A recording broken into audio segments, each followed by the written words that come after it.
Red Notice, was passiert, wenn ganz Europa auf deinen Fußspuren ist? Im Endeffekt werden viele der Paten gefasst und einige können auch den Handschellen entgehen. Doch darauf werden wir heute einen Blick werfen. Doch bevor wir in das Video starten, der beste Weg, um meine Arbeit auf YouTube zu unterstützen, ist es, das Video zu bewerten, und wenn ihr Lust auf Geschichten aus der Unterwelt habt, könnt ihr gerne den Kanal abonnieren. Damit starten wir in die Geschichte.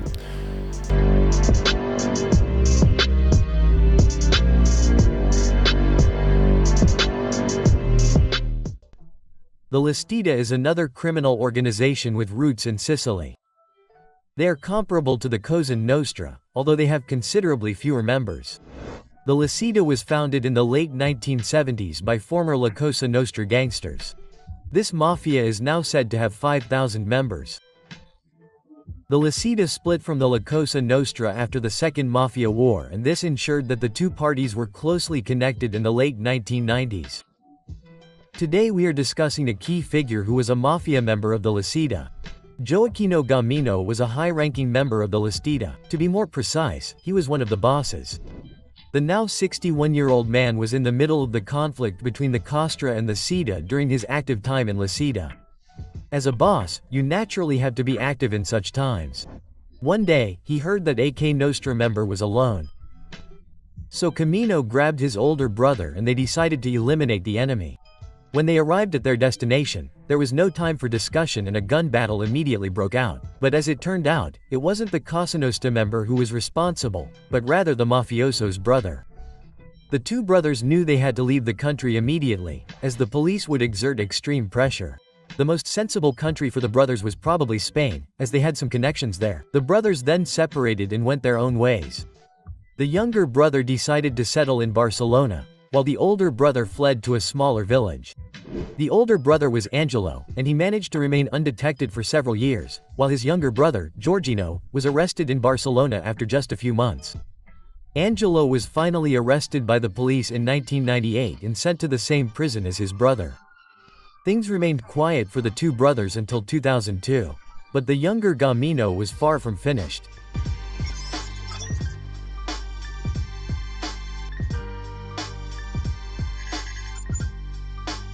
A movie was being filmed in the prison where they were being held. Movies like that cause a lot of commotion, and of course, some people from the film crew are constantly present. According to some rumors, there was some kind of diversion by one of Gamino's accomplices, and so the film crew had to be evacuated. Gamino seized the opportunity, mingled with the evacuees, and thus escaped from prison undetected. Simple, but ingenious. From this escape, he went on a 20-year run. The only clue he possibly left behind was that he was likely to flee back to Spain.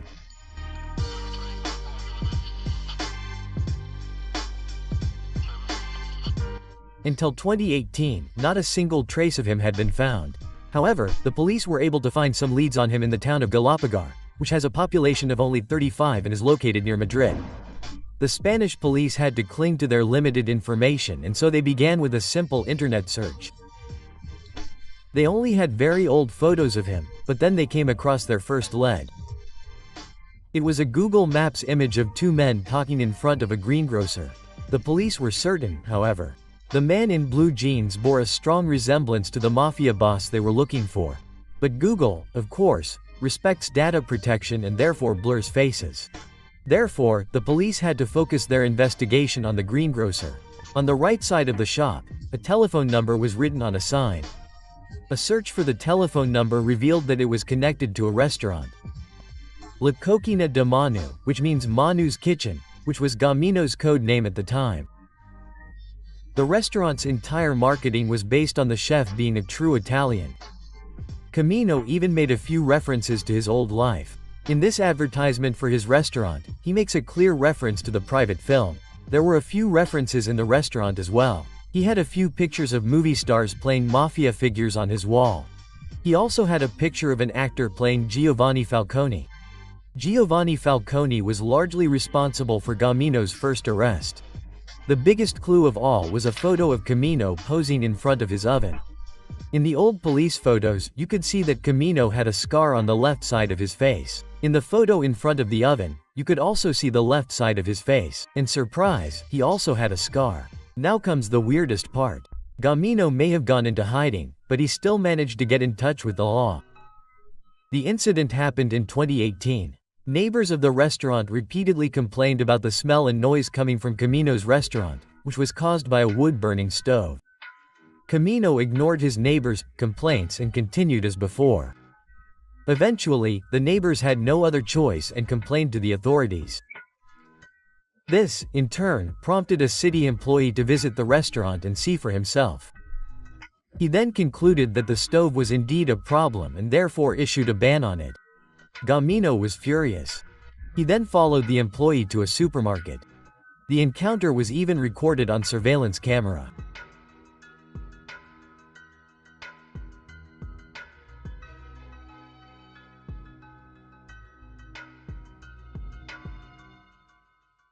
At first, a visibly agitated Gamino screamed. When things got even more heated, he hit him on the back of the head and threatened him. Since everything was recorded, the incident immediately went to court. Despite the complex trial, the cook's true identity was never revealed. Gamino was only required to apologize and pay damages. By this time, however, their intermediaries were already after him, and it wasn't long before his arrest. Gamino has since returned to Italy, where he will serve the remainder of his life sentence.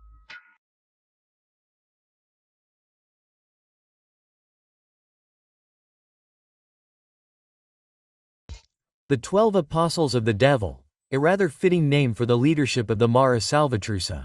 The history of MS-13 goes back a long way, to be precise. Its origins take us back to the 1960s, when a war raged in many Latin American countries. During this time, numerous Latin Americans fled to the USA, and the so-called Schulmerers were founded. These Maras were not significant, however, as they were essentially just students who fought among themselves. They eventually disbanded, and in the 1980s, loose associations continued to exist. The MS-13 was ultimately founded in the 1980s in a park in Los Angeles.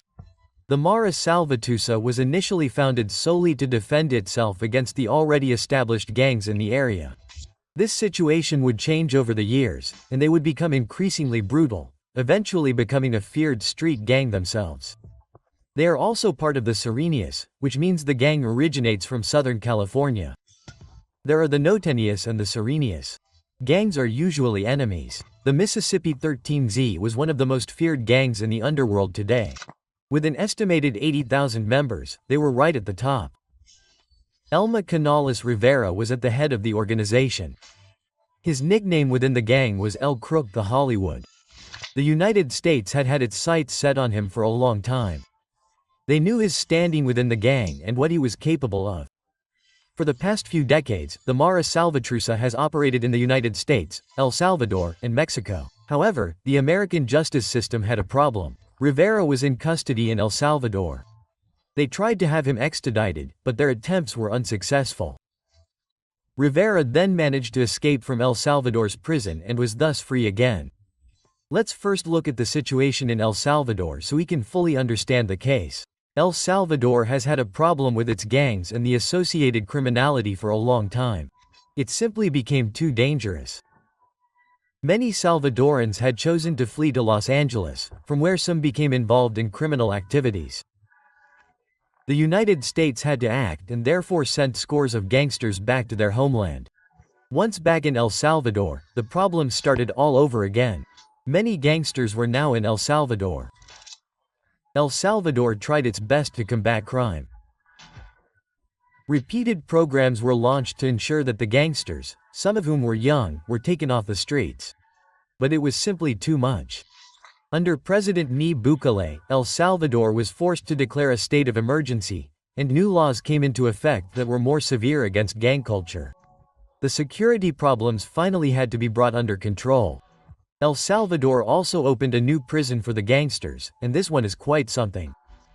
The new prison is considered one of the largest in the Americas. It also has the capacity to hold 40,000 inmates. The government's new laws enabled law enforcement to make countless arrests. According to a media report, at one point, almost 2% of the population was behind bars. Authorities no longer needed hard evidence to arrest a person. They only needed a suspicion that a person had joined a gang or that they were already a gangster. Many gangsters were simply thrown in prison without being seen by a judge. Since the declaration of the state of emergency, a total of 55,000 arrests have been carried out. Bell has been the president of El Salvador since 2019 and is also known for his strict crackdown on gang culture. In this case, he is keeping his promises, as he pursues a zero-tolerance policy. Bukele once said that approximately 80% of the country is in gang control. And so he set himself the goal of changing this situation. But why did I tell you that? There's a simple reason. Elma Canales Rivera was in this prison because his story is a bit more controversial. Let's take a look at the whole thing. The authorities had him on their radar, and the entire MS-13 in general. The judiciary was certain that the MS-13 leaders were responsible for many crimes. The gang's actions were usually given the green light by the leadership. But there was a problem with Crook de Hollywood. He could no longer be found. He was serving a prison sentence in El Salvador. But extradition attempts were unsuccessful, and eventually he disappeared from prison. Sources also suggest a dark theory behind Rivera's disappearance. Sources report that the government has been trying to curb gang violence for a long time. These actions have often been questionable. The government is said to have met with the largest gangs to negotiate. Therefore, sources also assume that Rivera's escape is related to a deal. Could it be that the justice system granted Rivera freedom so they could negotiate with him? After all, Rivera is the leader of the MS-13 and thus has a lot of say. Photos were once published of a prison guard transporting men in masks to a prison, who then spoke with some inmates. Could it be that these masked individuals are government officials, whose goal is to negotiate with the gangsters so that they spread less fear and terror on the streets? Reports also assume that Rivera represented the MS-13 in such negotiations. Rivera was eventually able to leave prison, where he then went into hiding. A smuggler was then able to bring him safely across the border to Guatemala, where he went into hiding and lived his life. Reports also suggest that the street gangs deliberately terrorized the streets of El Salvador so they could negotiate with the government. Rivera was able to remain in hiding for a total of 2 years. In hiding may not be the right word, as he was filmed by his girlfriend, for example, and the video was posted on Instagram. However, Rivera made a crucial mistake. He had left Guatemala and was in Mexico at the end of his escape. The authorities were still on his trail, and it was clear that they would use every opportunity, no matter how small, to arrest him so that he could be tried in the United States. Then the day of the arrest came. Rivera was at the airport in Houston, and then the handcuffs clicked. It was the end of the escape, and this time he wouldn't get off so easily. The Houston justice system ordered Rivera to be brought to New York so he could answer for his actions. Authorities were able to arrest a total of 13 high-ranking members of the MS-13, all of whom must now stand trial in New York. The indictment describes how Rivera and his 13 co-defendants formed a highly organized control structure in 2002. With this new structure, they were able to delegate their missions to their gangsters much more easily, and their orders were also carried out in prison. The crimes, for which they must now answer, were committed in various countries. The gang bosses also organized military-style training courses for their young gangsters. The case is still relatively fresh, so the outcome is not yet clear.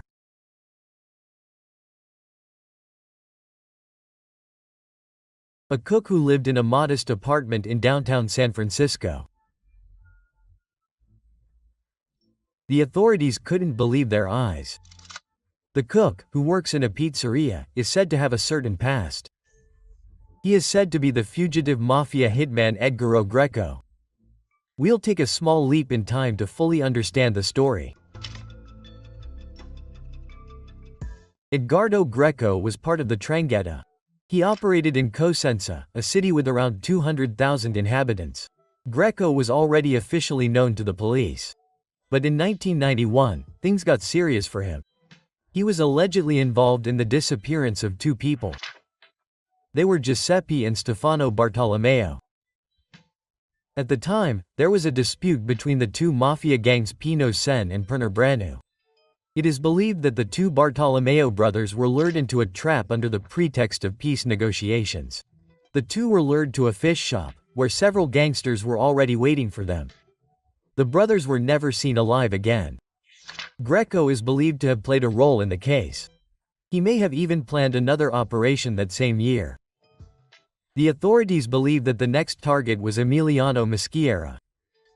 However, this remained only an attempt. The authorities already had Greco on their radar, and so the handcuffs clicked. There had been speculation several times that Greco would cooperate with the authorities, but things turned out differently. Greco wasn't convicted for his involvement in the two Mo cases until 2006. Greco had disappeared by the time the verdict was announced. He was sentenced to life imprisonment in his sobriety. Greco had fled to France. Authorities initially had no clues as to the fugitive hitman's whereabouts. He is said to have settled in Tienen in 2014. Edgardo Greco became Paolo Demetrio. Greco had left his past behind. He worked as a pizza maker in a restaurant and lived in an inconspicuous apartment. After a while, Greco felt secure in his new identity. He now had a beard and also wore glasses. In 2021, he took the next step in his new life. He opened his own restaurant, the Caffè Rossini Ristorante. He specialized in traditional Italian cuisine. The restaurant's Facebook account is still active today. In this post, he advertises his specialty. He wrote, "We offer you traditional cuisine that will allow you to discover the flavors of all regions of Italy." In this post, you can see him preparing one of his specialties. Greco was so confident in his cover that he even went public. He was featured prominently in the newspaper under his alias. But the restaurant wasn't exactly profitable. So he had to return to his old job as a chef. What Greco didn't know at the time was that the police had already put him on their radar. The reason for this was his alias, Paolo Demetrio. The name is identical to a fugitive Italian criminal. The man in the newspaper article was definitely not Paolo Demetrio. But the authorities see similarities with another fugitive, Edgardo Greco. The authorities only had to determine that this man was indeed the fugitive mafia hitman. They kept him under surveillance until they were 100% certain. Then the handcuffs clicked on February 2, 2023. Edgardo Greco, now 63, will begin his sentence in Italy.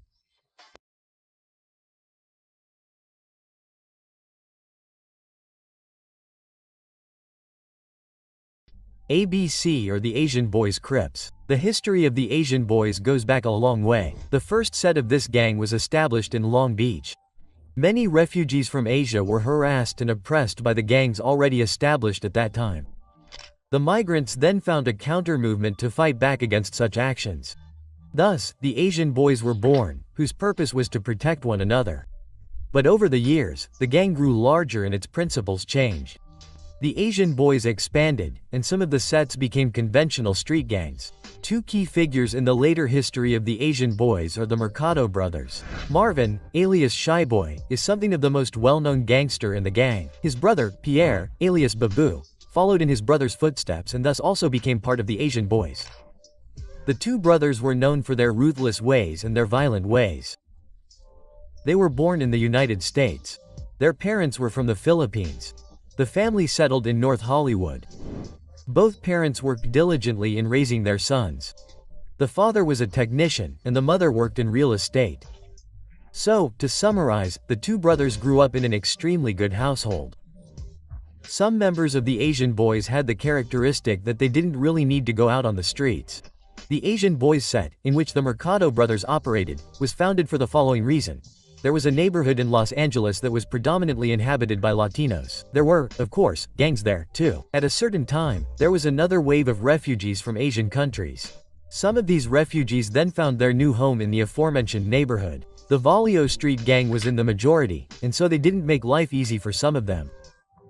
To fight the Hispanic gang, some formed an Asian Boys set. But they didn't just use their newfound power for self-defense. They did exactly what the Valerio Street gang had done to them.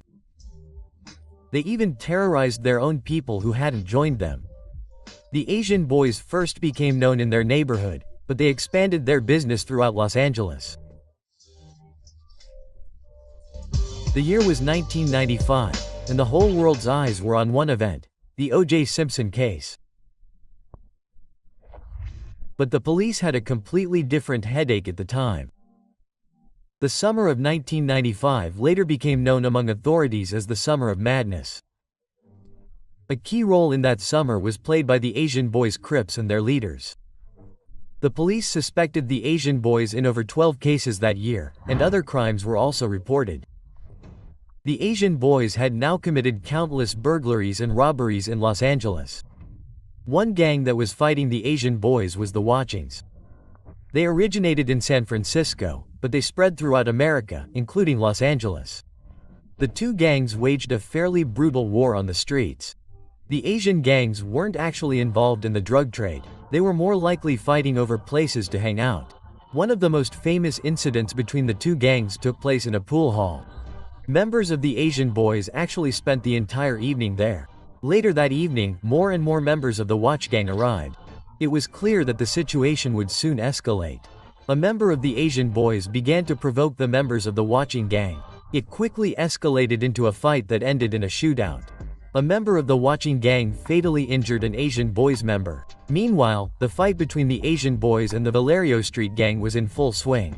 Marvin Mercado was on the front lines.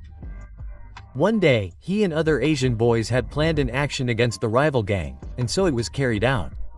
Gangsters from the Valerio gang were traveling in a car that day when they were confronted by the Asian boys.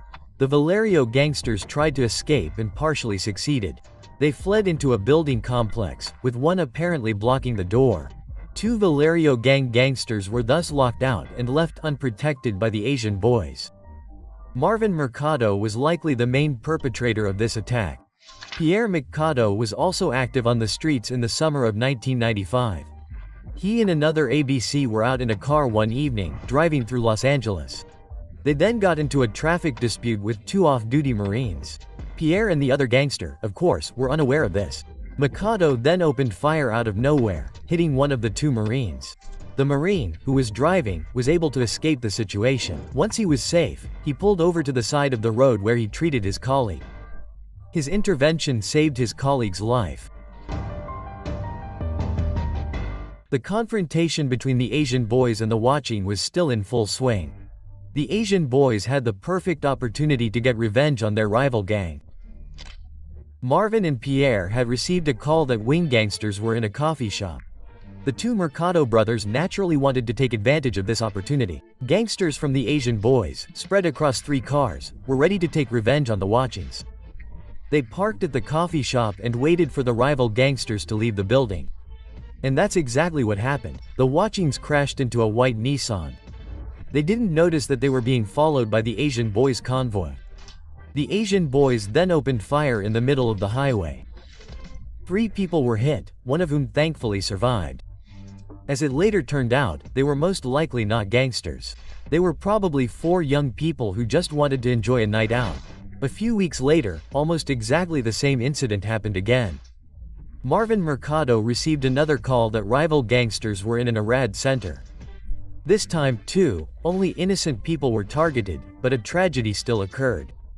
Once again, they were being chased, and once again, fire was opened. The Los Angeles police had to do something about it. But it was quite difficult because it all seemed like random actions. Violent crimes kept happening all over Los Angeles. So, a completely new task force was created. The police even managed to get an ex-Asian boys gang member to cooperate. But before he could testify against his gang, he was eliminated. The police were able to link more and more shootings to the Asian boys because the same weapons were used quite often.